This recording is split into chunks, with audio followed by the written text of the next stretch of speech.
सदस्य please.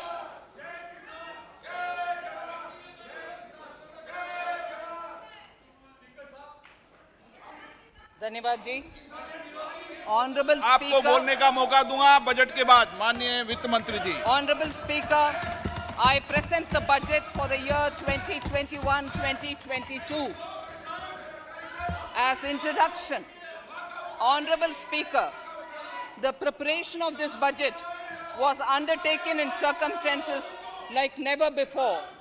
We knew of calamities that have affected a country or a region within a country. But what we have endured with COVID-19 through 2020 is sui generis.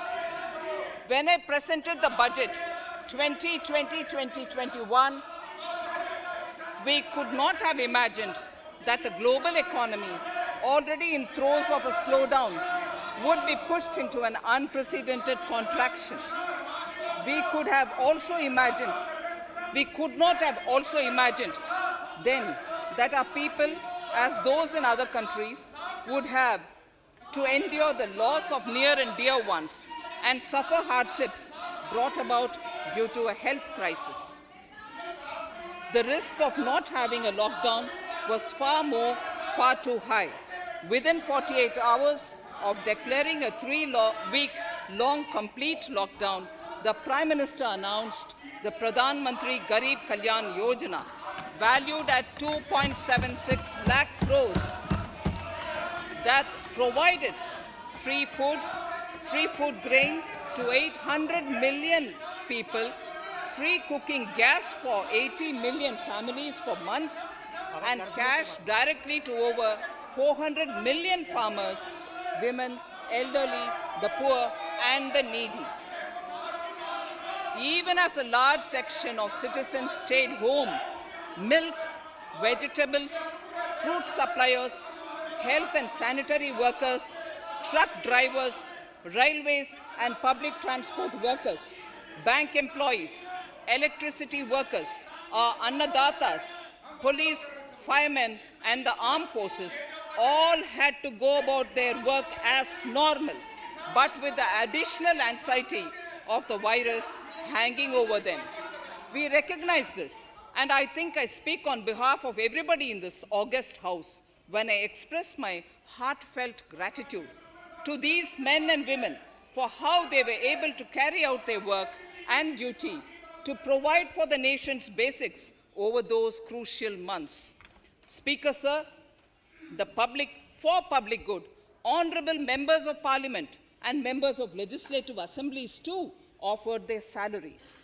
In May 2020, the government announced the Atmanirbhar Bharat package. To sustain the recovery further into the year, we also rolled out 2 more Atmanirbhar packages, 2 and 3. Total financial impact of all the Atmanirbhar Bharat packages, including measures taken by the RBI, was estimated to be about 27.1 lakh crores, which amounts to more than 13% of our GDP. As a government, we kept a watch on the situation and were proactive in our responses. The government, led by the Prime Minister, stretched its resources to deliver for most vulnerable sections of our society, the poorest of the poor, the Dalits, the tribals, the elderly, the migrant workers, and our children.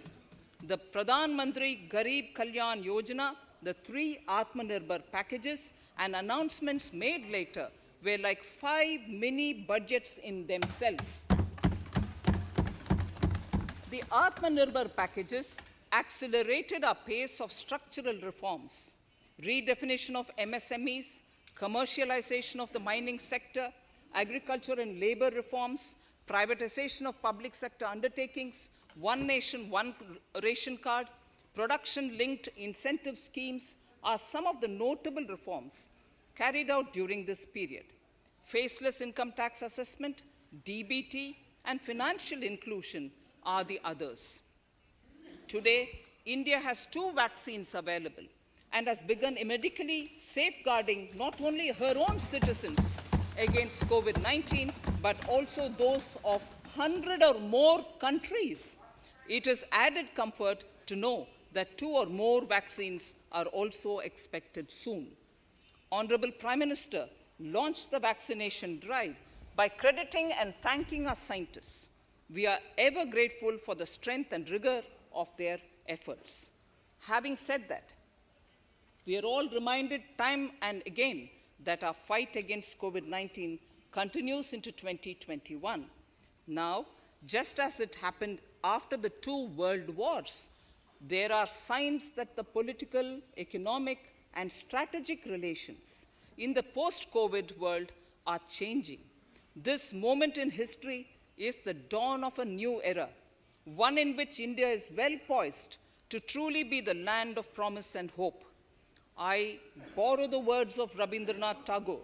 Faith is the bird that feels the light and sings when the dawn is still dark. Faith is the bird that feels the light and sings when the dawn is still dark. In this spirit, I can't help but recall the joy that we as cricket-loving nation felt after the Team India's recent spectacular success in Australia. It has reminded us of all the qualities that we as a people, particularly our youth, epitomize of having abundant promise and the unsuppressed thirst to perform and to succeed. Today, data shows that India now has one of the lowest death rate of 112 per million population and one of the lowest active cases of about 130 per million. This has laid the foundation to the revival we are seeing now in the economy. This budget will be the first of this new decade. This budget will also be a digital budget, and that has happened with all your support. So far, only 3 times has a budget followed a contraction in the economy. All such contractions earlier were as a result of situations typical to India. This time, the contraction in our economy is due to a global pandemic, just like in several other countries. Having said that, I want to confidently state that our government is fully prepared to support and facilitate the economy's reset. This budget provides every opportunity for our economy to raise and capture the pace that it needs for a sustainable growth. 2021 is the year of many important milestones for our history. I mention a few of these. It is the 75th year of independence, 60 years of Goa's accession to India, 50 years of the 1971 India-Pakistan War. It will be the year of the 8th census of independent India. It will also be India's turn at the BRICS presidency, the year for our Chandrayaan-3 mission, and the Haridwar Mahakumbh.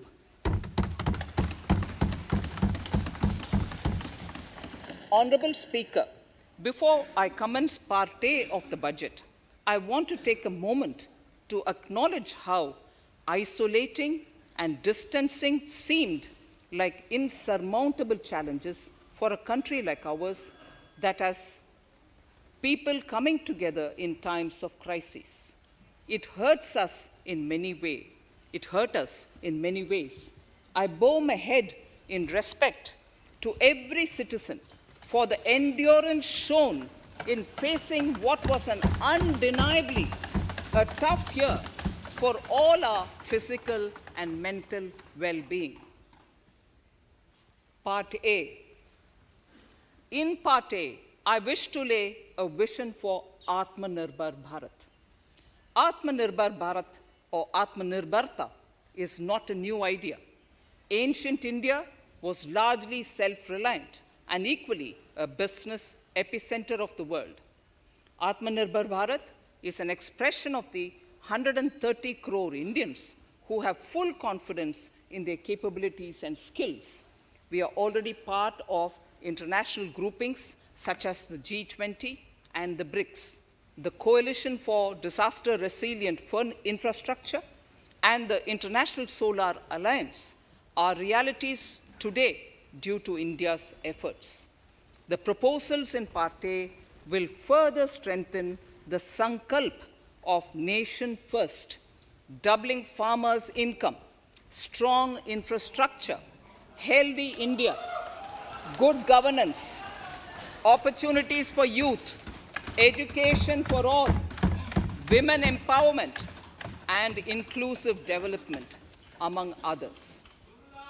Additionally, also on the path to fast implementation are the 13 promises we had made in the budget of 2015-16, which were to materialize during the Amrit Mahotsav of 2022 on the 75th year of our independence. They too resonate with the vision of Atmanirbharta. The budget proposals for 21-22 rest on 6 pillars: health and well-being, physical and financial capital and infrastructure, inclusive development for aspirational India, reinvigorating human capital, innovation and R&D, and as 6th, minimum government and maximum governance. I now move to talking about the first pillar, health and well-being. Even at the outset, I would like to say that the investment on health infrastructure in this budget has increased substantially. Progressively, as institutions absorb more, we shall commit more. Taking a holistic approach to health, we focus on strengthening 3 areas: preventive, curative, and well-being. Health systems. A new centrally sponsored scheme, PM Atmanirbhar Swasth Bharat Yojana, will be launched with an outlay of about 64,180 crores over 6 years. This will develop capacities of primary, secondary, and tertiary care health systems, strengthen existing national institutions, and create new institutions to cater to detection and cure of new and emerging diseases. This will be in addition to the National Health Mission.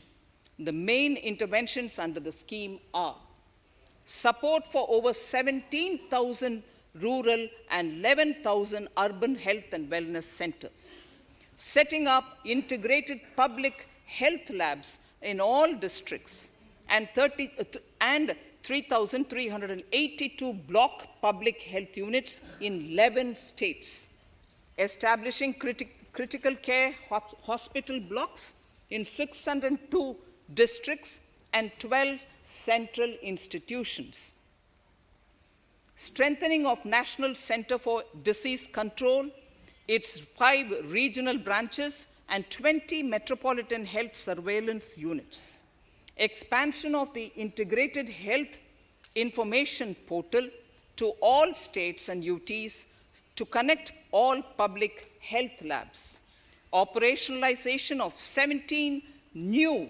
public health units, and strengthening of 33 existing public health units at points of entry, that is, at 32 airports, 11 seaports, and 7 land crossings, setting up of 15 health emergency operation centers and 2 mobile hospitals, and setting up of a National Institution for One Health, a regional research platform for WHO, World Health Organization, Southeast Asia Region Office, 9 biosafety level 3 laboratories, and 4 regional national institutes for virology.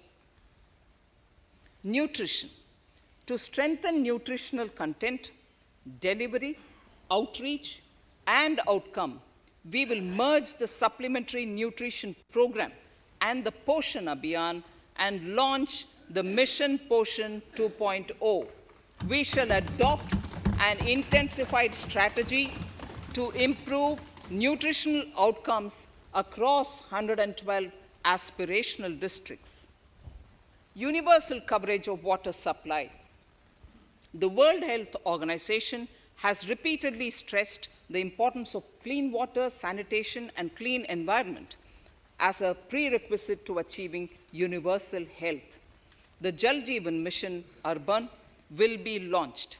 It aims at universal water supply in all 4,378 urban local bodies with 2.86 crores household tap connections, as well as liquid waste management in 500 Amrit cities. It will be implemented over 5 years with an outlay of 2,87,000 crores. Swachh Bharat and Swasth Bharat. For further Swachhata of urban India, we intend to focus on complete fecal sludge management and wastewater treatment, source segregation of garbage, reduction in single-use plastic, reduction in air pollution by effectively managing waste from construction and demolition activities, and bioremediation of all legacy dump sites. The Urban Swachh Bharat Mission 2.0 will be implemented with a total financial allocation of 1,41,678 crores over a period of 5 years from 2021. Clean air. To tackle the burgeoning problem of air pollution, I propose to provide an amount of 2,217 crores of rupees for 42 urban centers with a million-plus population in this budget. Scrapping policy. We are separately announcing, Honorable Speaker, a voluntary vehicle scrapping policy to phase out old and unfit vehicles. This will help in encouraging fuel-efficient, environment-friendly vehicles, thereby reducing vehicular pollution and oil import bills. Vehicles would undergo fitness tests in automated fitness centers after 20 years in case of personal vehicles and after 15 years in case of commercial vehicles. Details of the scheme will be separately shared by the ministry. Vaccines. The pneumococcal vaccine, a made-in-India product, is presently limited to only 5 states. It will be rolled out across the country. This will avert more than 50,000 child deaths annually. Honorable Speaker, I have provided 35,000 crores of rupees for COVID-19 vaccine in this year 21-22. I am committed to provide further funds if required. So the budget outlay for health and well-being is 2,23,846 crores in this BE 21-22, as against the BE of only 94,452 crores, and it marks an increase of 137%. The details of the same are at Annexure 1 of the speech. Honorable Speaker, I now move to the second pillar, physical and financial capital and infrastructure. Atmanirbhar Bharat, production-linked incentive schemes are things which I would like to place an emphasis. For a $5 trillion economy, our manufacturing sector has to grow in double digits on a sustained basis. Our manufacturing companies need to become an integral part of global supply chains, possess core competence, and cutting-edge technology. To achieve all of the above, PLI schemes to create manufacturing global champions for an Atmanirbhar Bharat have been announced for 13 sectors. For this, the government has committed nearly 1.97 lakh crores over 5 years starting this financial year. This initiative will help bring scale and size in key sectors, create and nurture global champions, and provide jobs to our youth. Textiles. to enable the textile industry to become globally competitive, attract large investments, and boost employment generation, a scheme of mega investment textiles park will be launched in addition to the PLI schemes. This will create world-class infrastructure with plug-and-play facilities to create global champions in exports.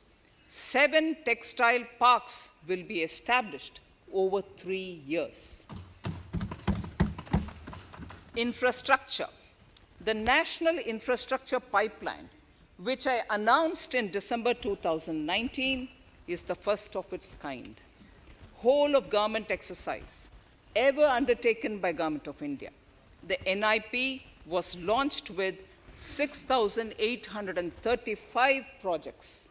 The project pipeline has now expanded to 7,400 projects. Around 217 projects worth rupees 1.10 lakh crores under some key infrastructure ministries have been completed. The NIP is a specific target which this government is committed to achieving over the coming years. It will require major increase in funding from both the government and the financial sector. In this budget, I propose to take concrete steps to do this in 3 ways. Firstly, by creating the institutional structures. Secondly, by a big thrust on monetizing assets.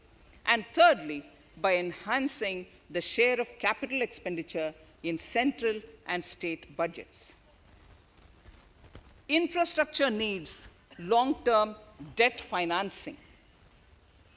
A professionally managed development financial institution is necessary to act as a provider, enabler, and catalyst for infrastructure financing. Accordingly, I shall introduce a bill to set up a development financial institution. I have provided a sum of 20,000 crore rupees to capitalize this institution. The ambition is to have a lending portfolio of at least 5 lakh crores for this DFI within 3 years' time. Debt financing of InvITs and rates by foreign portfolio investors will be enabled by making suitable amendments in the relevant legislations. This will further ease access of finance to InvITs and rates, thus augmenting funds for infrastructure and real estate sectors. Asset monetization. Monetizing operating public infrastructure. Monetizing operating public infrastructure assets is a very important financing option for new infrastructure construction. A national monetization pipeline of potential brownfield infrastructure assets will be launched. An asset monetization dashboard will also be created for tracking the progress and to provide visibility to investors. Some important measures in the direction of monetization are National Highways Authority of India and the PGCIL each have sponsored one InvIT that will attract international and institutional investors. 5 operational roads with an estimated enterprise value of 5,000 crores of rupees are being transferred to the NHAI InvIT. Similarly, transmission assets of value 7,000 crores will be transferred to the PGCIL InvIT. Railways will monetize dedicated freight corridor assets for operations and maintenance after commissioning. A next lot of airports will be monetized for operations and management concessions. Other core infrastructure assets that will be rolled out under the asset monetization programs are NHAI operational toll roads, 2 transmission assets of PGCL, 3 oil and gas pipelines of GAIL, Gas Authority of India Limited, IOCL and HPCL, Airports Authority of India airports in Tier 2 and 3 cities, other railway infrastructure assets, warehousing assets of CPSE, such as the Central Warehousing Corporation and NAFED, among others, and sports stadiums. Sharp increase in capital budget. In the BE 2020-21, we had provided for 4.12 lakh crores for capital expenditure. It was our effort that in spite of resource crunch, we should spend more on capital, and we are likely to end this year at around 4.39 lakh crores, which I have provided in the RE of 2020-2021. For 21-22, I propose a sharp increase in capital expenditure and thus have provided 5.54 lakh crores, which is 34.5% more than the BE of 2020-2021. Of this, I have kept a sum of more than 44,000 crores in the budget head of the Department of Economic Affairs to be provided for projects, programs, or departments that show good progress in capital expenditure and are in need of further funds. Over and above this expenditure, we would also be providing more than 2 lakh crores to states and autonomous bodies for their capital expenditure.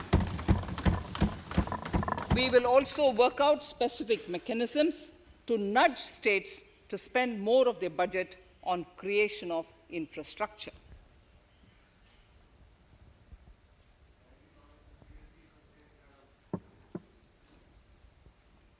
Roads and highways infrastructure. More than 13,000 kilometer length of roads at a cost of 3.3 lakh crores has already been awarded under the 5.35 lakh crores Bharatmala Pariyojana project, of which 3,800 kilometers have been constructed. By March 2022, we would be awarding another 8,500 kilometers and complete an additional 11,000 kilometers of national highway corridors. To further augment road infrastructure, more economic corridors are also being planned. Some are 3,500 kilometers of national highway works in the state of Tamil Nadu at an investment of 1.03 lakh crores. These include Madurai-Kollam corridor, Chittoor-Tachur corridor, and construction will start next year.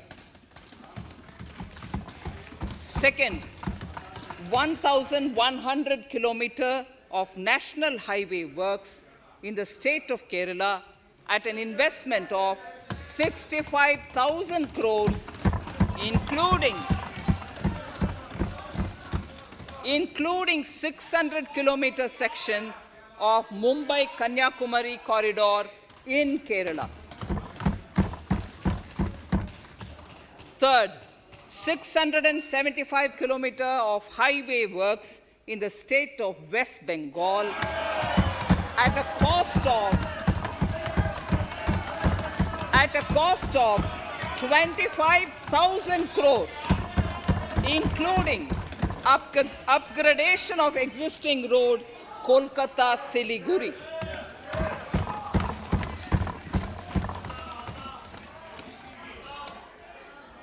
National highway works of around 19,000 crores are currently in progress in the state of Assam.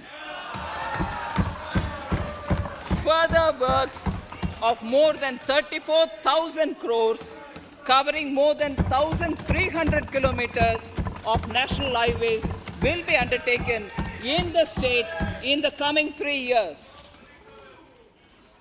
Some of the flagship corridors and other important projects that would see considerable activity in 2021-22 are in Annexure 2 to my speech.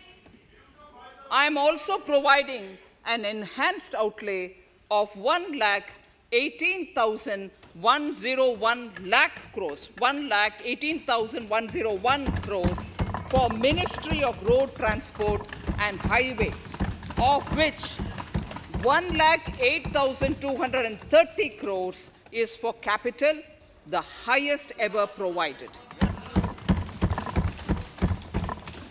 Railway infrastructure. Honorable Speaker, sir, Indian Railways have prepared a National Rail Plan for India 2030. The plan is to create a future-ready railway system by 2030, bringing down the logistic costs for an industry is at the core of our strategy to enable Make in India. It is expected that Western Dedicated Freight Corridor and Eastern Dedicated Freight Corridor will be commissioned by June 2022. The following additional initiatives are also proposed. The Sonnagar-Gomo sections, 263 kilometers of Eastern Dedicated Freight Corridor, will be taken up in PPP mode in this year itself. Gomo-Dankuni section of 274.3 kilometers will be also taken up shortly in short succession. We will undertake future dedicated freight corridor projects, namely East Coast Corridor from Kharagpur to Vijayawada, East-West Corridor from Bhusaval to Kharagpur to Dankuni, and North-South Corridor from Itarsi to Vijayawada. Detailed project reports will be undertaken in the first phase. Broad gauge route kilometers, RKM as they refer to, electrified is expected to reach 46,000 kilometers, 46,000 RKMs. That is 72% by end of 2021 from 41,548 RKMs on 1st October 2020.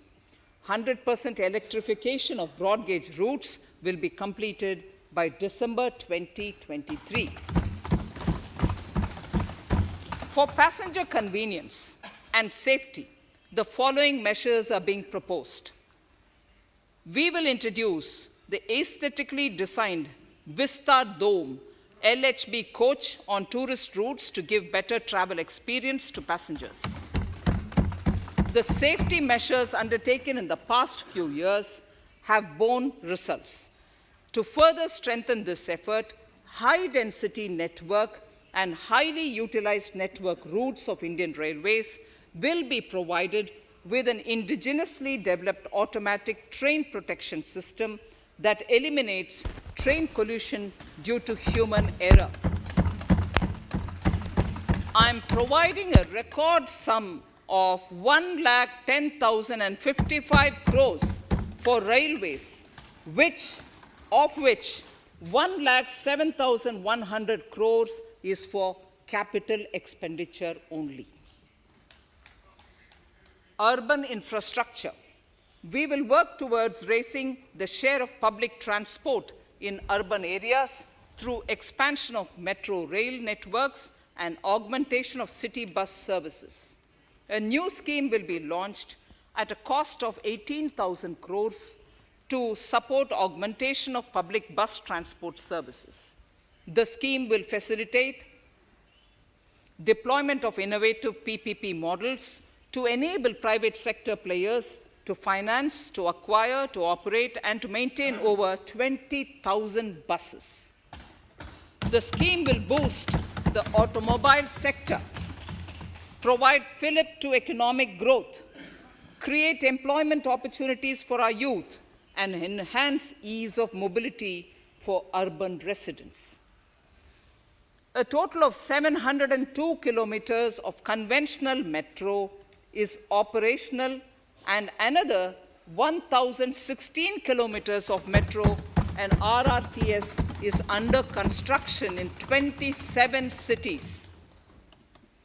2 new technologies, that is Metro Light and Metro Neo will be deployed to provide metro rail systems at much lesser cost with same experience, convenience, and safety in Tier 2 cities and peripheral areas of Tier 1 cities also. Central counterpart funding will be provided to Kochi Metro Railway Phase 2 of 11.5 kilometer at a cost of 1,957.05 crores. Chennai Metro Railway Phase 2 of 118.9 kilometers at a cost of 63,246 crores. Bengaluru Metro Railway Project Phase 2A and 2B of 58.19 kilometers at a cost of 14,788 crores. Nagpur Metro Rail Project Phase 2 and Nashik Metro at a cost of 5,976 crores and 2,092 crores respectively. Power infrastructure.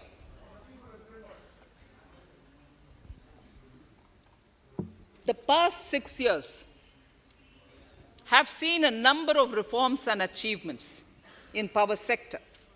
We have added 139 gigawatts of installed capacity, connected an additional 2.8 crore households, and added 1.41 lakh circuit kilometers of transmission lines. The distribution companies across the country are monopolies, either government or private. There is a need to provide choice to the consumers by promoting competition. A framework will be put in place to give consumers alternatives to choose from among more than one distribution companies. I read that sentence again. A framework will be put in place to give consumers alternatives to choose from among more than one distribution company. The viability of distribution companies is a serious concern. A revamped, reforms-based, result-linked power distribution sector scheme will be launched with an outlay of 3,05,984 crores over 5 years. The scheme will provide assistance to DISCOMs for infrastructure creation, including prepaid smart metering, feeder separation, upgradation of systems, etc., tied to financial improvements. Prime Minister, while speaking at the third Reinvestment Conference in November 2020, had announced plans to launch a comprehensive national hydrogen energy mission. It is now proposed to launch a hydrogen energy mission in 2021-22 for generating hydrogen from green power sources. Ports, shipping, and waterways. Major ports will be moving from managing their operational services on their own to a model where a private partner will manage it for them. For the purpose, 7 projects worth more than 2,000 crores will be offered by the major ports on private-public partnership mode in FY 21-22. A scheme for promoting flagging of merchant ships in India will be launched by providing subsidy support to Indian shipping companies in global tenders floated by ministries and CPSCs. An amount of 1,624 crores will be provided over 5 years. This initiative will enable greater training and employment opportunities for Indian seafarers, besides enhancing Indian companies' share in global shipping. India has enacted Recycling of Ships Act in 2019 and acceded to the Hong Kong International Convention. Around 90 ship recycling yards at Alang in Gujarat have already achieved HKC compliant certificates. Efforts will be made to bring more ships to India from Europe and Japan. Recycling capacities of around 4.5 million light displacement ton LDT will be doubled by 2024. This is expected to generate an additional 1.5 lakh jobs for our youth. Petroleum and natural gas. Our government has kept fuel supplies running across the country without interruption during the COVID-19 lockdown period. Taking note of the crucial nature of the sector in people's lives, the following key initiatives are being announced. 1. Ujjwala scheme, which has benefited 8 crore households, will be extended to cover 1 crore more beneficiaries. We will add 100 more districts in next 3 years to the city gas distribution network. A gas pipeline project will be taken up in the Union Territory of Jammu and Kashmir. An independent gas transport system operator will be set up for facilitation and coordination of booking of common carrier capacity in all natural gas pipelines on a non-discriminatory open access basis. Financial capital. I propose to consolidate the provisions of the SEBI Act 1992, Depositories Act 1996, Securities Contracts Regulation Act 1956, and Government Securities Act 2007 into a rationalized single securities markets code. The government would support the development of a world-class fintech hub at the GIFT Ifsc. To instill confidence amongst the participants in corporate bond market during times of stress and to generally enhance secondary market liquidity, it is proposed to create a permanent institutional framework. The proposed body would purchase investment-grade debt securities both in the stressed and normal times and help in the development of the bond market. In the budget 2018-19, government had announced its intent to establish a system of regulated gold exchanges in the country. For the purpose, SEBI will be notified as the regulator, and Warehousing Development and Regulatory Authority will be strengthened to set up a commodity market ecosystem arrangement, including vaulting, assaying, logistics, etc., in addition to warehousing. Towards investor protection, I propose to introduce an investor charter as a right of all financial investors across all financial products. To give a further boost to the non-conventional energy sector, I propose to provide additional capital infusion of 1,000 crores to Solar Energy Corporation of India and 1,500 crores to Indian Renewable Energy Development Agency. I propose to amend the Insurance Act 1938 to increase the permissible FDI limit from 49% to 74% in insurance companies and allow foreign ownership and control with safeguards. Under the new structure, the majority of directors on the board and key management persons would be resident Indians, with at least 50% of directors being independent directors and specified percentage of profits being retained as general reserve. Stressed asset resolution by setting up a new structure. The high level of provisioning by public sector banks of their stressed assets calls for a measure to clean up the bank books. An asset reconstruction company limited, an asset management company would be set up to consolidate and take over the existing stressed debt and then manage and dispose of the assets to alternative investment funds and other potential investors for eventual value realization. Recapitalization of PSB.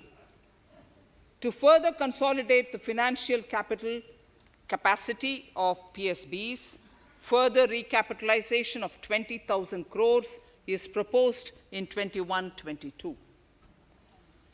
Deposit insurance. Last year, government had approved an increase in the deposit insurance cover from 1 lakh rupees to 5 lakhs for bank customers. I shall be moving amendments to DICGC Act 1961 in this session itself to streamline the provision so that if a bank is temporarily unable to fulfill its obligations, the depositors of such bank can get easy and time-bound access to their deposits to the extent of the deposit insurance cover. This would help depositors of banks that are currently under stress. To improve credit discipline, while continuing to protect the interest of small borrowers, for NBFCs with minimum asset size of 100 crores, the minimum loan size eligible for debt recovery under the Securitization and Reconstruction of Financial Assets and Enforcement of Security Interests Frbm Act 2002, it is proposed to be reduced from the existing level of 50 lakhs to 20 lakhs. Company matters. The decriminalization of the procedural and technical compoundable offenses under Companies Act 2013 is now complete. I now propose to take up decriminalization of the Limited Liability Partnerships Act 2008. Honorable Speaker, I propose to revise the definition under the Companies Act 2013 for small companies by increasing the threshold for paid-up capital from not exceeding 50 lakh to not exceeding 2 crores and turnover from not exceeding 2 crores to not exceeding 20 crores. This will benefit more than 2 lakh companies in easing their compliance requirements. As a further measure which directly benefits startups and innovators, I propose to incentivize the incorporation of one-person companies by allowing one-person companies to grow without any restriction on paid-up capital and turnover, allowing their conversion into any other type of company at any time, reducing the residency limit for an Indian citizen to set up an one-person company from 182 days to 120 days, and allow also non-resident Indians to incorporate OPCs in India. This will be a big boost for startups. To ensure faster resolution of cases, the NCLT framework will be strengthened, e-court system shall be implemented, and alternate methods of debt resolution and special framework for MSMEs shall be introduced. During the coming fiscal, we will be launching data analytics, artificial intelligence, machine learning driven MCA 2.1 version to MCA 21 version 3.0. MCA 21 version 3.0. This version 3.0 will have additional modules for e-scrutiny, e-adjudication, e-consultation, and compliance management. Disinvestment and strategic sale. In spite of COVID-19, we have kept working towards strategic disinvestment. A number of transactions, namely BPCL, Air India, Shipping Corporation of India, Container Corporation of India, IDBI Bank, Bharat Earth Movers Limited, Pavan Hans, Neelachal Ispat Nigam Limited, among others, would be completed in 21-22. Other than IDBI Bank, we propose to take up the 2 public sector banks and 1 general insurance company in the year 21-22. This would require legislative amendments, and I propose to introduce the amendments in this session itself. In 21-22, we would also bring the IPO of LIC, for which I am bringing the requisite amendments in this session itself. In the Atmanirbhar package, I had announced that we will come out with a policy of strategic disinvestment of public sector enterprises. I'm happy to inform the House that the government has the government has approved the said policy. The policy provides a clear roadmap for disinvestment in all non-strategic and strategic sectors. We have kept 4 areas that are strategic, where bare minimum CPSEs will be maintained and rest privatized. In the remaining sectors of all CPSEs will be privatized. The main highlights of the policy are mentioned in Annexure 3. To fast forward the disinvestment policy, I'm asking NITI to work out on the next list of center public sector companies that would be taken up for strategic disinvestment. To similarly incentivize states to take to disinvestment of their public sector companies, we will work out an incentive package of central funds to states. Idle assets will not contribute to Atmanirbhar Bharat. The non-core assets largely consist of surplus land with government ministries and departments and public sector enterprises. Monetizing of land can either be by way of direct sale or concession, or by similar means. This requires special abilities, and for this purpose, I propose to use a special purpose vehicle in the form of a company that would carry out this activity. In order to ensure timely completion of closure of sick or loss-making CPSEs, we will introduce a revised mechanism that will ensure timely closure of such units. I have estimated 1,75,000 crores as receipts from disinvestment in BE 21-22.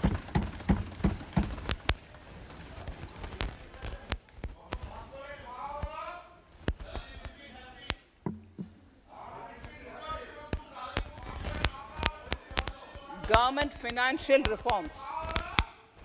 Under the Treasury single account, the TSA system, autonomous bodies directly draw funds from the government's account at the time of actual expenditure, saving interest costs.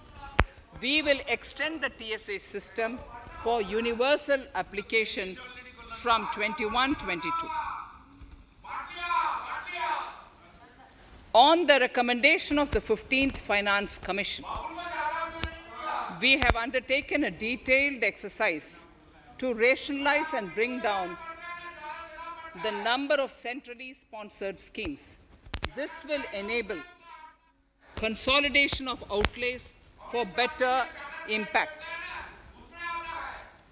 The government is committed to the development of multi-state cooperatives and will provide all support to them. To further streamline the ease of doing business for cooperatives, I propose to set up a separate administrative structure for them. So the third pillar of Atmanirbhar Bharat, inclusive development for aspirational India. Honorable Speaker, sir, under this pillar, I will cover agriculture and allied sectors, farmers' welfare and rural India, migrant workers and labor, and financial inclusion. Agriculture. Our government is committed to the welfare of farmers. The MSP regime has undergone a sea change to assure price that is at least 1.5 times the cost of production across all commodities.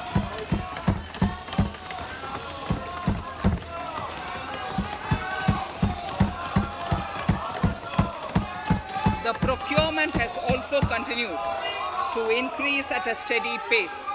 This has resulted in increase in payment to farmers substantially. In case of wheat, a total amount paid to farmers in 2013-14. Honorable Speaker, sir, the data that I give now is important for all honorable members to kindly hear. In case of wheat, the total amount paid to farmers in 2013-14 was 33,874 crores. In 2019-20, it was 62,802 crores. And even better, Honorable Speaker, in 2020-2021, this amount paid to farmers was 75,060 crores.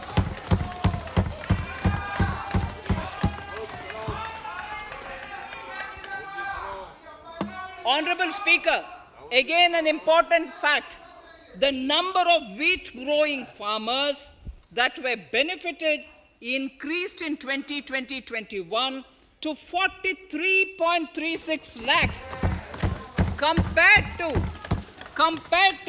35.57 lakhs in 2019-20. That much of an increase within 1 year. For paddy, again an important data. For paddy, the amount paid in 2013-14 was 63,928 crores.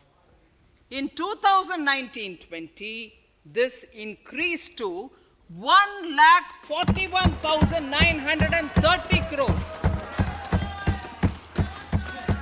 Even better, in 2020-2021, this is further, in 2020-21, this is further estimated, and I'm saying this is further estimated because the procurement is ongoing, and therefore I can't give you the final figure.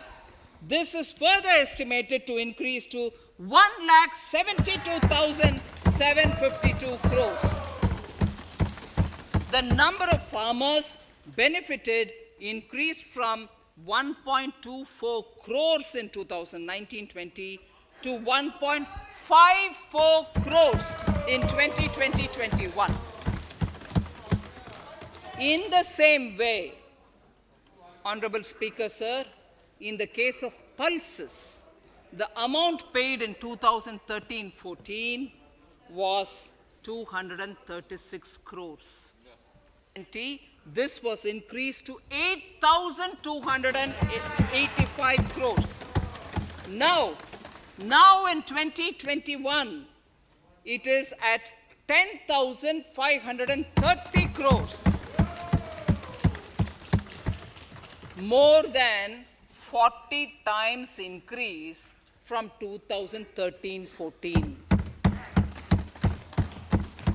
The receipts to cotton farmers have seen a stupendous increase from 90 crores in 2013-14 to 25,974 crores in, I'm giving you data as of 27th January 2021, this is bound to increase. From 90 crores for cotton farmers in 2013-14 to 25,974 crores in 2021. All the details in complete narration is available in Annexure 4 to my speech. Early this year, Honorable Prime Minister had launched the Swamitwa scheme.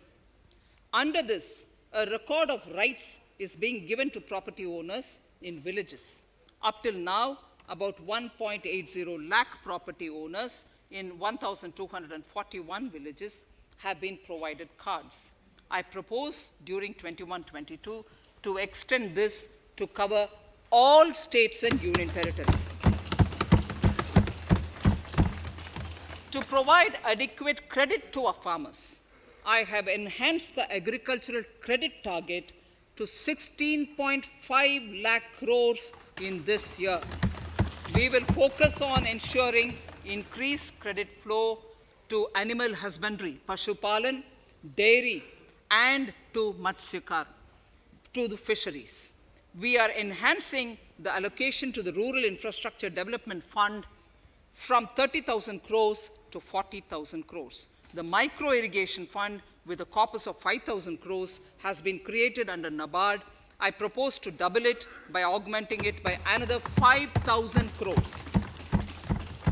To boost value addition in agriculture and allied products and their exports, the scope of Operation Green Scheme, that is presently applicable to only tomatoes, onions, and potatoes, will be enlarged to include 22 perishable crops.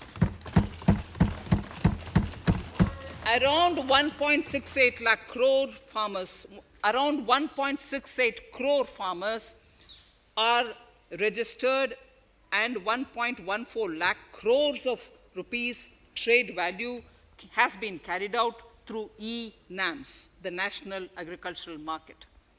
Keeping in view the transparency and the competitiveness that e-NAM has brought into the agricultural market, 1,000 more mandis will be integrated with e-NAM. Honorable Speaker, sir, with all this, the Agricultural Infrastructure Fund would be made available to the APMCs for augmenting their infrastructure facilities.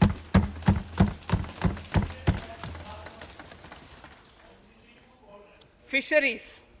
I'm proposing substantial investments in the development of modern fishing harbors and fish landing centers. To start with, 5 major fishing harbors, Kochi, Chennai, Visakhapatnam, Paradip, and Petua Ghat, will be developed as hubs for economic activity. We will also develop inland fishing harbors and fish landing centers along the banks of rivers and waterways. Seaweed farming is an emerging sector with potential to transform the lives of coastal communities. It will provide large-scale employment and additional incomes. To promote seaweed farming and cultivation, I propose a multi-purpose seaweed park to be established in Tamil Nadu. Migrant workers and laborers. We have launched the One Nation, One Ration Card scheme, through which beneficiaries can claim their rations anywhere in the country. Migrant workers in particular benefit from the scheme. Those staying away from their families can partially claim their ration where they are stationed, while their family in their native places can claim the rest. I'm happy to inform you that One Nation, One Ration Card plan is under implementation by 32 states and union territories, reaching about 69 crore beneficiaries. That's a total of 86% beneficiaries covered. The remaining 4 states and UTs will be integrated in the next few months. To further extend our efforts towards the unorganized labor force, migrant workers in particular, I propose to launch a portal that will collect relevant information on gig workers, building and construction workers, among others. This will help formulate health, housing, skill, insurance credit, and food schemes for all migrant workers. We will conclude a process that began 20 years ago with the implementation of the 4 labor codes. For the first time globally, social security benefits will be extended to gig and platform workers.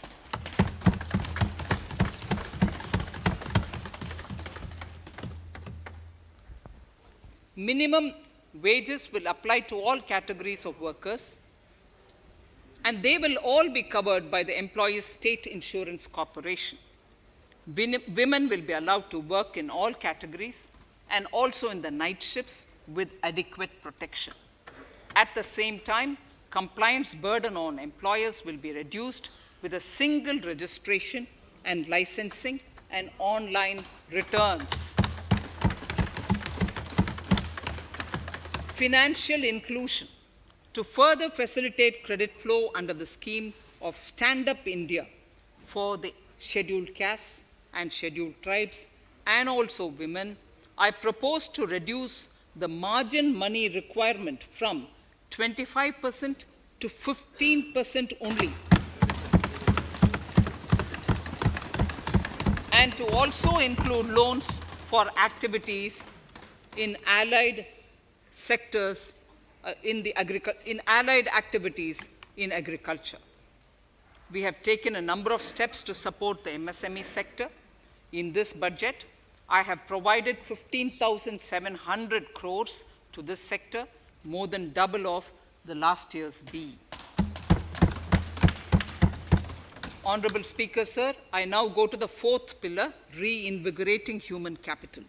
The national education policy announced recently has had good reception. In school education, more than 15,000 schools will be qualitatively strengthened to include all components of the national education policy. They shall emerge as exemplar schools in their regions, hand-holding and mentoring other schools to achieve the ideals of policy. 100 new Sainik schools will be set up in partnership with NGOs, private schools, and states. Higher education. In Budget 2019-20, I had mentioned about the setting up of a higher education commission in India. We would be introducing the legislation this year to implement the same. It will be an umbrella body having 4 separate vehicles for standard setting, accreditation, regulation, and funding. Many of our cities have various institutions, universities, and colleges supported by the Government of India. Hyderabad, for example, has about 40 major institutions. In 9 such cities, we will create a formal umbrella structure so that these institutions can have better synergy while also retaining their internal autonomy. A glue grant will be set aside for this purpose. For accessible higher education in Ladakh, I propose to set up a central university in Leh.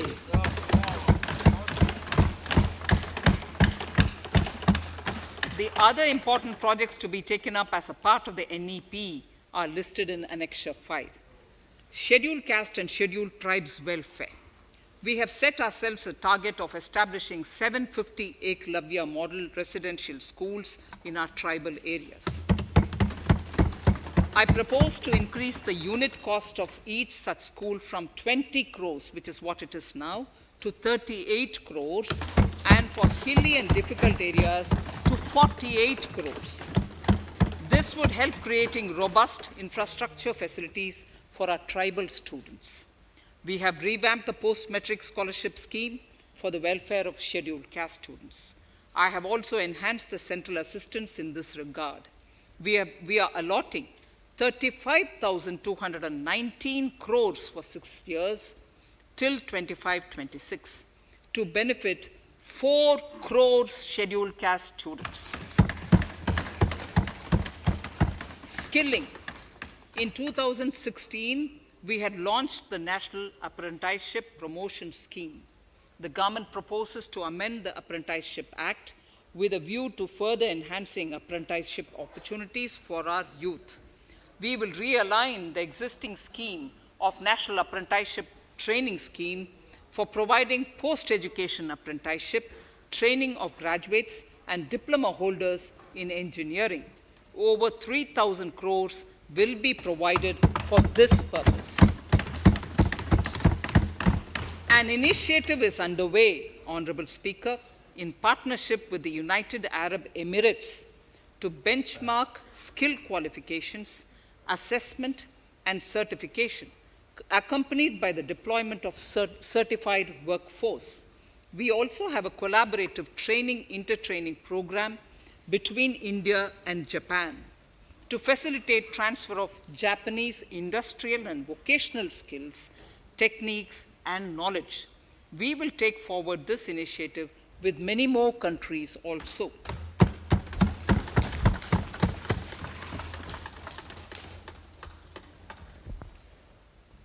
Innovation and R&D.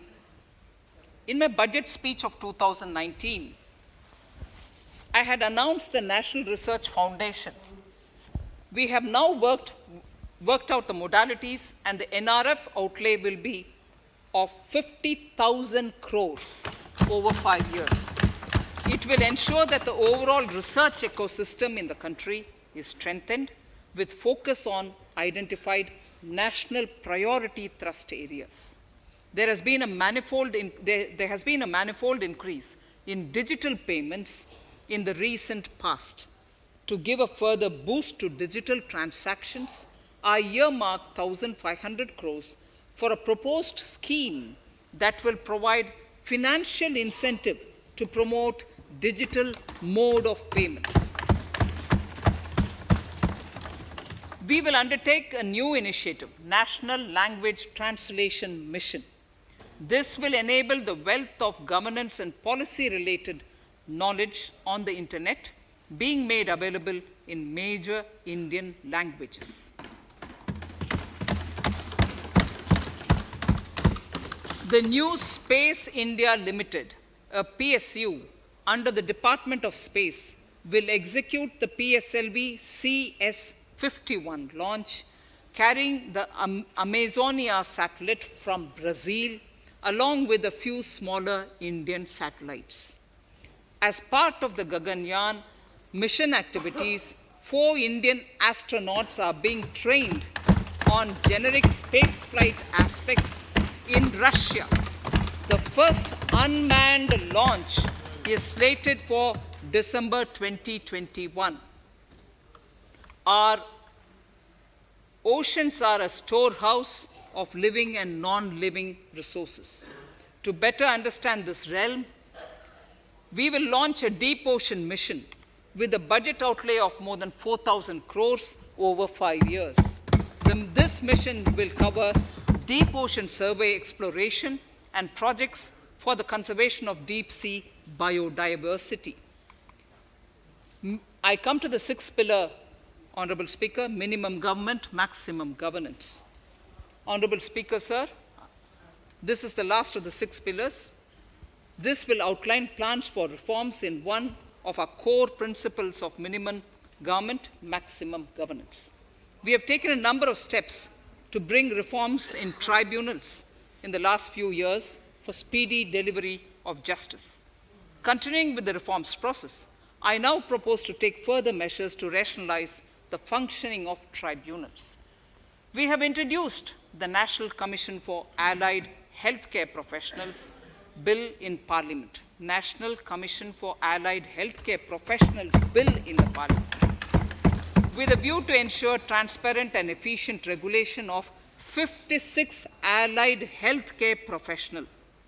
Additionally, to bring about transparency, efficiency, and governance reforms in the nursing profession, the National Nursing and Midwifery Commission Bill will be introduced by the government for passing. To have ease of doing business for those who deal with government or CPSEs and carry out contracts, I propose to set up a conciliation mechanism and mandate its use for quick resolution of contractual disputes. This will instill confidence in private investors and contractors. Honorable Speaker, sir, the forthcoming census could be the first digital census in the history of India.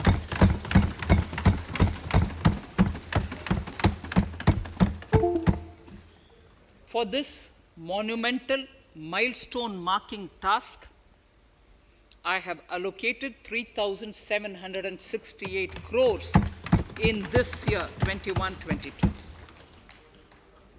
Honorable Speaker, Goa is celebrating the Diamond Jubilee year of the state's liberation from Portuguese rule. From the Government of India's side, I propose to grant 300 crores to the Government of Goa for the celebrations. I propose to provide 1,000 crores for the welfare of tea workers, especially women and children in Assam and West Bengal. A special scheme will be devised for the same.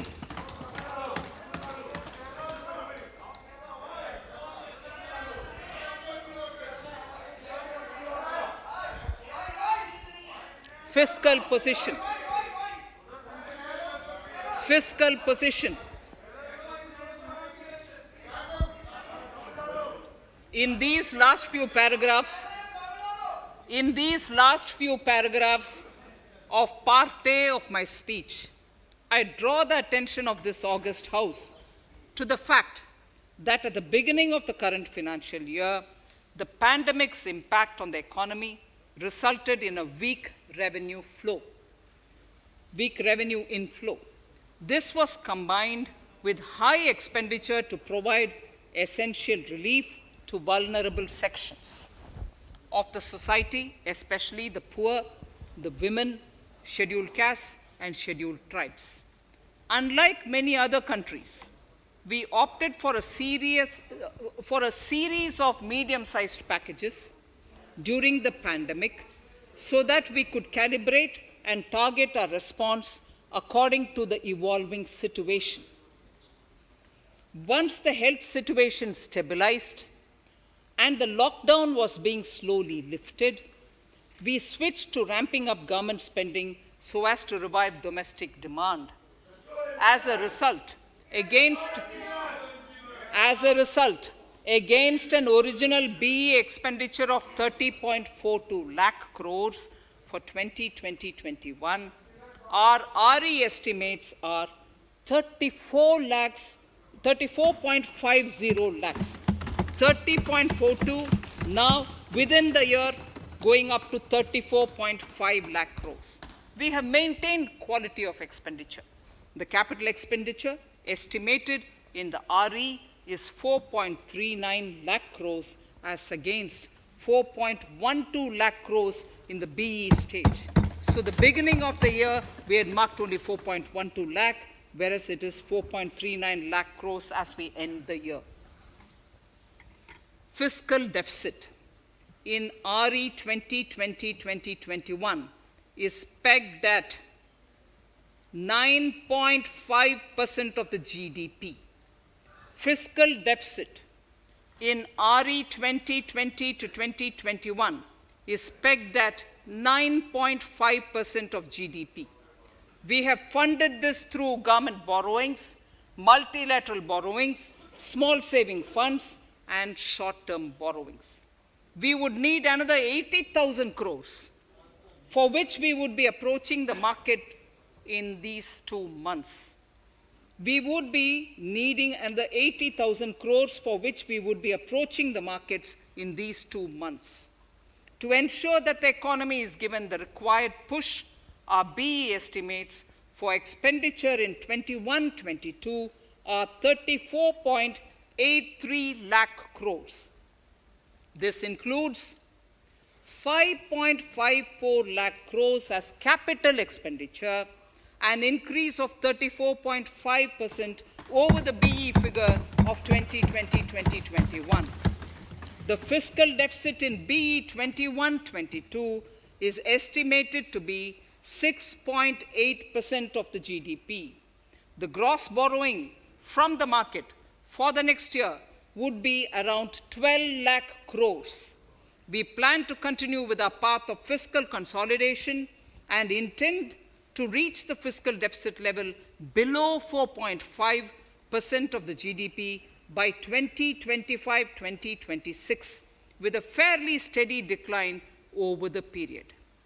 We hope to achieve the consolidation by first increasing the buoyancy of tax revenue through improved compliance, and secondly, by increased receipts from monetization of assets, including public sector enterprises and land. The Contingency Fund of India is being proposed to be augmented. The Contingency Fund of India is being proposed to be augmented from 500 crores to 30,000 crores through finance bill. In accordance with the views of the 15th Finance Commission, we are allowing a normal ceiling of net borrowing for the states at 4% of GSDP for the year 21-22. A portion of the ceiling will be earmarked to be spent on incremental capital expenditure. Additional borrowing ceiling of 0.5% of the GSDP will also be provided subject to conditions. States will be expected to reach a fiscal deficit of 3% of GSDP by 2023-24 as recommended by the 15th Finance Commission.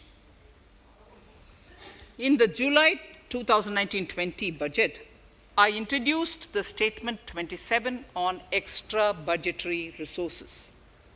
It disclosed the borrowings of the government agencies that went towards funding Government of India schemes and whose repayment burden was on the government. In my 2020-21 budget, I enhanced the scope and coverage of that statement by including the loans provided by government to the FCI, the Food Corporation of India. Taking a step further in this direction, I propose to discontinue the NSSF loan to FCI for food subsidy, and accordingly, budget provisions have been made in RE 2020-21 and in the BE 2021-22. The extra budgetary resource details are at Annexure 6. We know that the Frbm Act mandates fiscal deficit of 3% of GDP to be achieved by 31st March 2020-2021. The effect of this year's unforeseen and unprecedented circumstances has necessitated the submission of a deviation statement under Sections 4 of Subclause 5 and Section 7, Subclause 3b of the Frbm Act, which I am laying on the table of the House as part of the Frbm documents. Towards achieving central government fiscal deficit along the broad path that I have already indicated, I will be introducing an amendment to the Frbm Act. Honorable Speaker, on the 9th of December 2020, the 15th Finance Commission submitted its final report covering the period 2021 to 2026 to the Rashtrapati Ji. The government has laid the Commission's report along with the explanatory memorandum in the Parliament, retaining the vertical shares of the states at 41%. We recognize our commitment to fiscal federalism and propose, therefore, to adhere to this recommendation. Jammu and Kashmir in the 14th Finance Commission was entitled to get devolution being a state. Now the funds of the UTs of Jammu Kashmir and Ladakh would be provided by the centre. I have also provided on the Commission's recommendation 1,18,452 crores as revenue deficit grant to 17 states in 21-22, as against 74,340 crores to 14 states in 2020-21. Honorable Speaker, I would now move to Part B of my speech.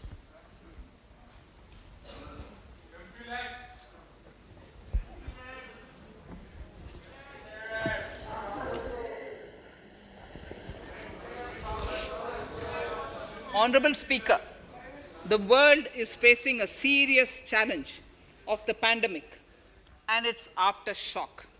In these trying times, when many economies are struggling to revive, our people and our industry have exhibited remarkable resilience. As I mentioned already, post-pandemic, a new world order seems to be emerging, one in which Asia is poised to occupy a prominent position, and India will have a leading role therein. In this scenario, our tax system has to be transparent, efficient, and should promote investments and employment in our country. At the same time, it should put minimum burden on our taxpayers. I borrow the words of Thiruvalluvar, the saint. Yetralum, eatalum, kathalum, katha vaguthalum, nalla valladarasu. A king or a ruler is the one who creates and acquires wealth, protects and distributes it for common good. Tirukkural. Direct tax proposals. Keeping this in mind, the words of Tirukkural, our government introduced a series of reforms in the direct tax system for the benefit of our taxpayers and economy. Few months prior to the pandemic, in order to attract investments, we slashed our corporate tax rate to make it among the lowest in the world. The dividend distribution tax too was abolished. The burden of taxation on small taxpayers was eased by increasing rebates. In 2020, the return filers saw a dramatic increase to 6.48 crores from 3.31 crores in 2014. In the direct tax administration, we had recently introduced the faceless assessment and faceless appeal. I now seek to take further steps to simplify the tax administration, ease compliance, and reduce litigation. Relief to senior citizens. I begin my direct tax proposals by offering my pranam to our senior citizens. Many of them, despite having foregone cities of their own, have strived to build our nation. Now in the 75th year of independence of our country, when we continue our endeavor with renewed vigor, we shall reduce compliance burden on our senior citizens who are 75 years of age and above. For senior citizens who only have pension and interest income, I propose exemption from filing their income tax returns.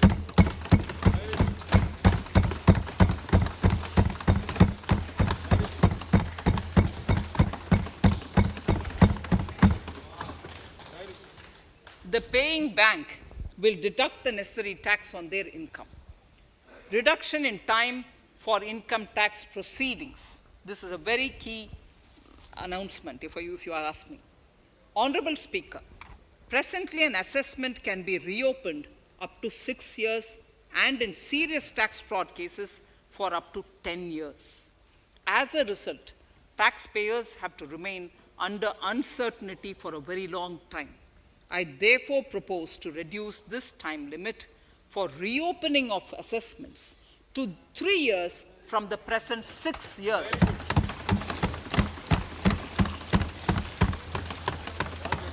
In serious tax evasion cases too, only where there is evidence of concealment of income of 50 lakh or more in a year.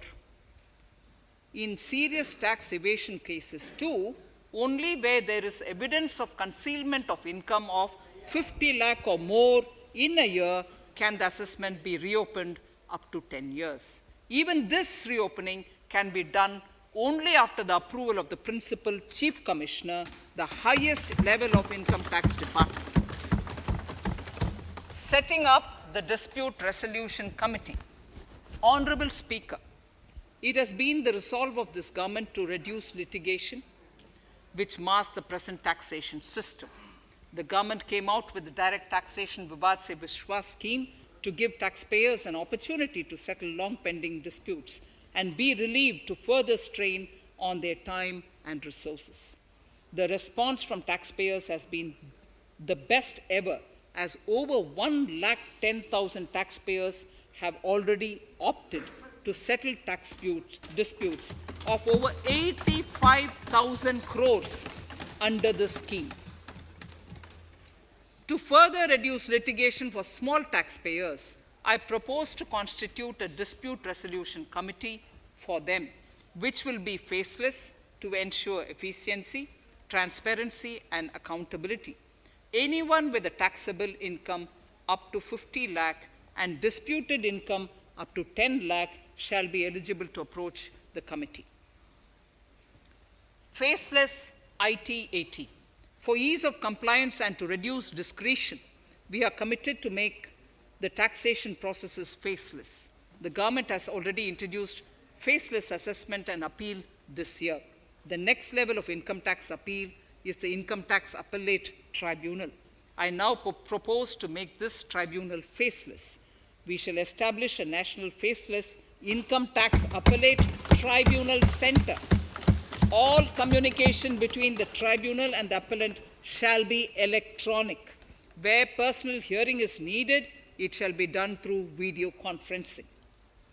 Relaxations to NRI. When non-resident Indians return to India, they have issues with respect to their accrued incomes in their foreign retirement accounts. This is usually due to mismatch in taxation period. They also face difficulties in getting credit for Indian taxes in foreign jurisdictions.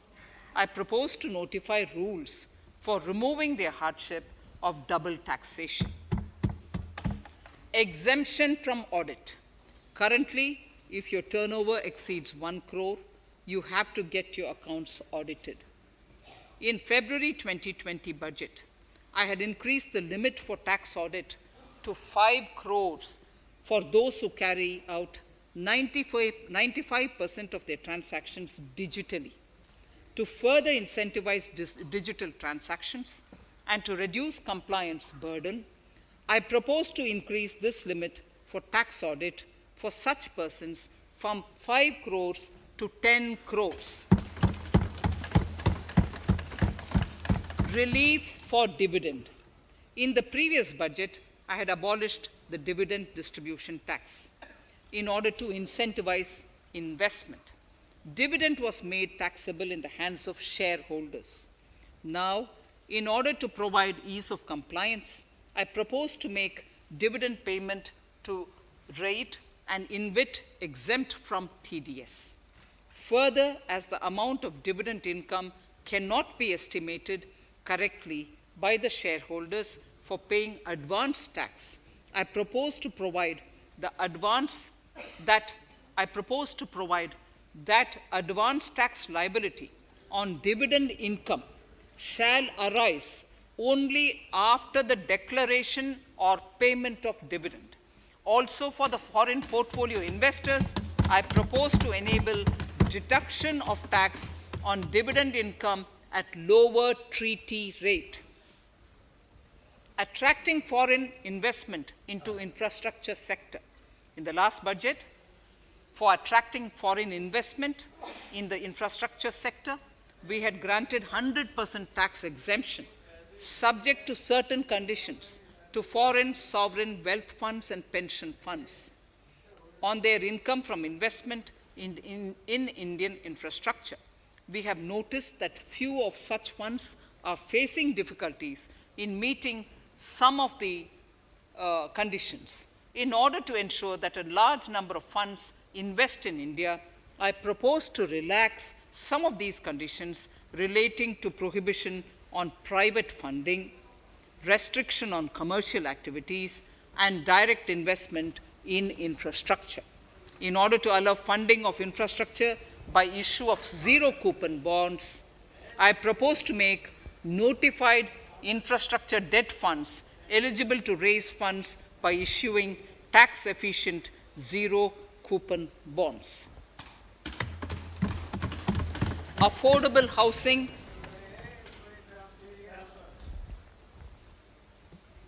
Affordable housing and rental housing. This government sees housing for all and affordable housing as priority areas. In July 2019 budget, I provided an additional deduction of interest amounting to 1.5 lakh for loan taken to purchase an affordable house. I propose to extend the eligibility of this condition by 1 more year to 31st March 2022. The additional deduction of 1.5 lakh shall therefore be available for loans taken up to 31st March 2022 for the purchase of affordable houses. Further, to keep up the supply of affordable houses, I propose that the affordable housing projects can avail a tax holiday for 1 more year till 31st March 2022. These are available now for projects also. We are committed to promote supply of affordable rental housing for migrant workers.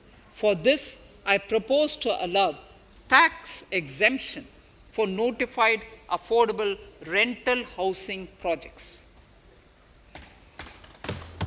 Tax incentives to IFSC. As I mentioned in Part A of this speech, the government is committed to making the International Financial Services Center in Gift City a global financial hub.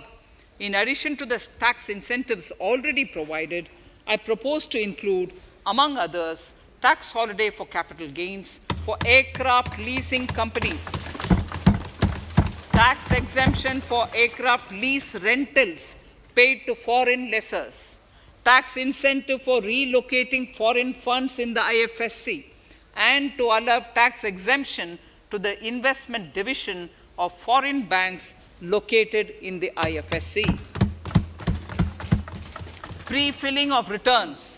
Honorable Speaker, in order to ease compliance for the taxpayer, details of salary income, tax payments, TDS, etc., already come pre-filled in income tax returns. To further ease filing of returns, details of capital gains from listed securities, dividend income, and interest from banks, post office, etc., will also be now pre-filled. Relief to small trusts. We hope to reduce compliance burden on small charitable trusts running educational institutions and hospitals. So far, there is a blanket exemption to such entities whose annual receipt does not exceed 1 crore of rupees. I now propose to increase this amount to 5 crores. Labor welfare. We have noticed that some employers deduct the contribution of employees toward provident funds, superannuation funds, and other social security funds, but do not deposit these contributions within the specified time. For these employees, this means a loss of interest or income. In cases where an employer later becomes financially unviable, non-deposit results in a permanent loss for the employees. In order to ensure that employees' contributions are deposited on time, I reiterate that the late deposit of employees' contribution by the employer will not be allowed as deduction to the employer.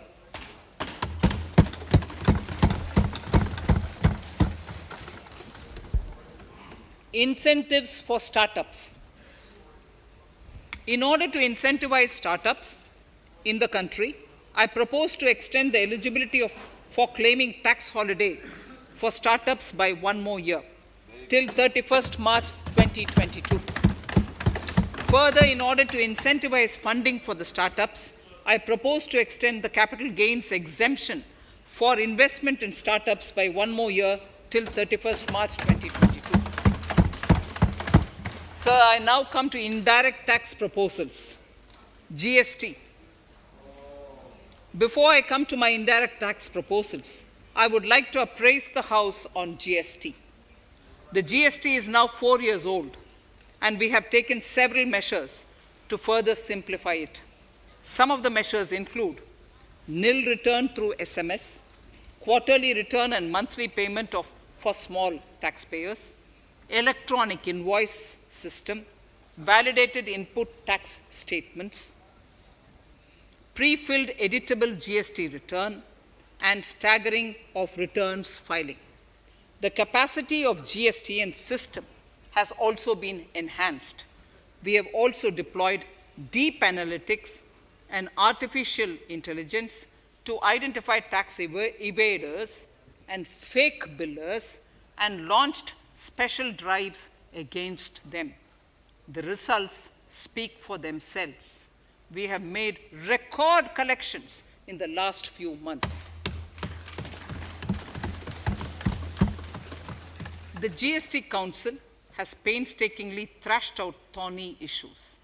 As chairperson to the Council, I want to assure this House that we shall take every possible measure to smoothen the GST further and to remove anomalies such as inverted duty structure.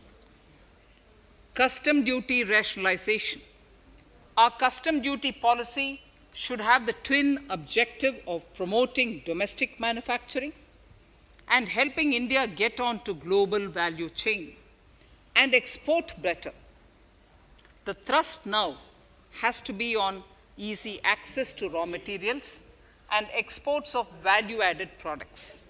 Towards this, last year, we started overhauling the customs duty structure, eliminating 80 outdated exemptions. I also thank everyone who responded overwhelmingly to a crowdsourcing call for suggestions on this revamp. I now propose to review more than 400 old exemptions this year. I repeat, I now propose to review more than 400 old exemptions this year. We will conduct this through extensive consultations, and from 1st October 2021, we will put in place a revised customs duty structure free of distortions. I also propose that any new customs duty exemptions, therefore, henceforth will have validity up to 31st March following 2 years from the date of the issue. Electronic and mobile phone industry. Domestic electronic manufacturing has grown rapidly. We are now exporting items like mobiles and chargers. For greater domestic value addition, we are withdrawing a few exemptions on part of chargers and subparts of mobiles. Further, some parts of mobiles will move from nil rate to a moderate 2.5%. Iron and steel. MSMEs and other user industries have been severely hit by a recent sharp rise in iron and steel prices. Therefore, we are reducing customs duty uniformly to 7.5% on semis, flats, and long products of non-alloy, alloy, and stainless steels. To provide relief to metal recyclers, mostly MSMEs, I am exempting duty on steel scrap for a period up to 31st March 2022. Further, I am also revoking ADD and CVD on certain steel products. Also, to provide relief to copper recyclers, I am reducing duty on copper scrap from 5% to 2.5%. Textiles. The textile sector generates employment and contributes significantly to the economy. There is a need to rationalize duties on raw material inputs to man-made textiles. We are now bringing nylon chain on par with polyester and other man-made fibers. We are uniformly reducing the BCD rates on caprolactam, nylon chips, nylon fiber, and yarn to 5%. This will help the textile industry, MSMEs, and also overall exports. Chemicals. We have calibrated customs duty rates on chemicals to encourage domestic value addition and to remove inversions. Apart from other items, we are reducing customs duty on naphtha to 2.5% to correct inversion. Gold and silver presently attract a basic customs duty of 12.5%, Since the duty was raised from 10% in July 19, prices of precious metals have risen sharply. To bring it closer to previous levels, we are rationalizing customs duty on gold and silver. Renewable energy. In Part A, we have already acknowledged that solar energy has huge promise for India.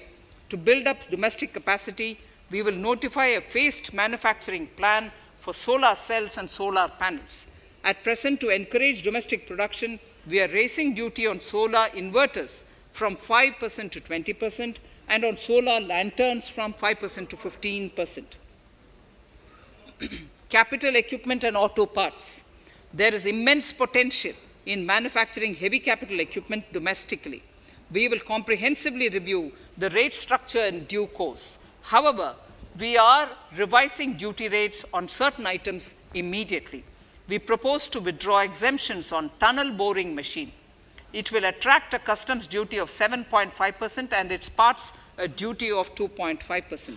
We are raising customs duty on certain auto parts to 15% to bring them on par with general rate on auto parts. MSME products. We are proposing certain changes to benefit MSMEs. We are increasing duty from 10 to 15% on steel screws and plastic builder wares. On prawn feed, we increase it from 5 to 15%. We are rationalizing exemption on import of duty-free items as an incentive to exporters of garments, leather, and handicraft items. Almost all of these items are made domestically by our MSMEs. We are withdrawing exemption on imports of certain kinds of leathers as they are domestically produced in good quantity and quality, mostly by MSMEs. We are also raising customs duty on finished synthetic gemstones to encourage domestic processing. Agriculture products. To benefit farmers, we are raising customs duty on cotton from nil to 10%, on raw silk and silk yarn from 10 to 15%. We are also withdrawing end-use based concession on denatured ethyl alcohol. Currently, rates are being uniformly calibrated to 15% on items like maize, bran, rice bran, oil cake, and animal feed additives. There is an immediate need to improve agricultural infrastructure so that we produce more while also conserving and processing agricultural output efficiently. This will ensure enhanced remuneration for our farmers. To earmark resources for this purpose, I propose an agricultural infrastructure and development cess on a small number of items. However, while applying this cess, we have taken care not to put additional burden on consumers on most items. Rationalization of procedures and easing of compliance. For their judicious application, we propose certain changes in the provisioning related to ADD, anti-dumping duty, and CVD, countervailing duty levies. To complete customs investigation, we are prescribing definite timelines. In 2020, we rolled out the Turant Customs Initiative, which brought in faceless, paperless, and contactless customs measures. With effect from September 2020, we have implemented a new procedure for administration of rules of origin. This has helped in putting a check on misuse of FTAs. The specific details of direct and indirect tax changes proposed are listed in the annexure to my speech. Honorable Speaker, sir, with these words, I commend the budget to this august House. Thank you.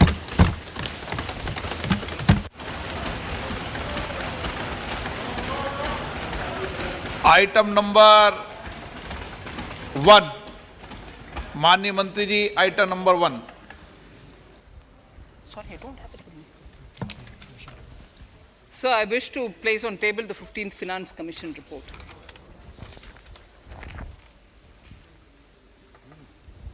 Item number 3, माननीय मंत्री जी. So, I wish to lay on the table the following statements under Section 3(1) of the Fiscal Responsibility and Budget Management Act 2003, the medium-term fiscal policy fiscal policy strategy statement and macroeconomic framework statement.